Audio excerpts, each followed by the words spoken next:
mid aad u mashquul badan oo ay ka socotay hawsha dajinta ariga laga keenayo gobolada bariga Soomaaliland koonfurta iyo bartamaha Soomaaliya iyo dowladdeegaanka Soomaalida Itoobiya iyo daabulista loo daabulayo maxjarada hubinta caafimaadka xoolaha ee ku yaala magaalada Deked ee Berbera silada oo maalmihii la soo dhaafay ahayd mid aad u mashquul badan ayaa isu bedeshay gebi ahaanba mid haawanaysa ana silada ka dhoofay maalmihii ka soo gudubnay in ku dhow 500 kun oo neef halka guud ahaan Soomaaliland ay ka dhoofeen 1 milyan oo neef oo ari dadweynaha ku dhaqan magaalada Burco ayaa isweydiinayay sababta ay silada xoreeyeen magaalada Burco isu taagay dhaqdhaqaaqii iyo mashquulkii ka soconayay silada sababta keentay inuu hakad galay iibka ari siladuna ay isu bedesho gebi ahaanba mid haawanaysa waxaan arintaasi wax ka weydiinay wakiilka iibka ariga ee shirkadda Dera Group Muuse Aadan waxaanu sharaxayaa sababta keentay siladii maalmo ka hor ahayd mashquulka inay maanta isu bedesho mid cidla oo gebi ahaanba haawanaysa iyo su'aasha ay bulshadu isweydiinayso ayaa sababta keentay arintaasi anigu waxaan ahay wakiilka xoolaha gobolka Togdheer ee shirkadda Dera Group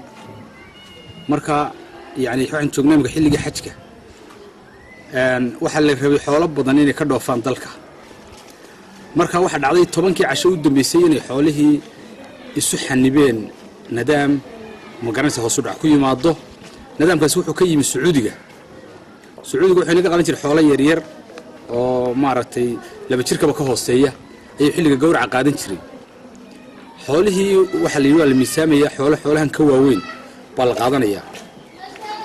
runtii xoolaha maanta Soomaaliya laga eegay waxay hayeen xoolo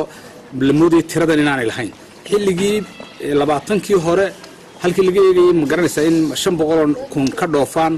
Deked Berbera waxa ka dhoofay ilaa malyan iyo badh ayaa hordhaca dhoofay dabeedna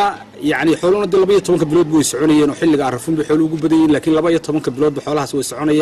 way soconayeen marka xoolo badan ba Sacuudiga galay xoolina yar bay ku sheegeen oo xilli maaragtay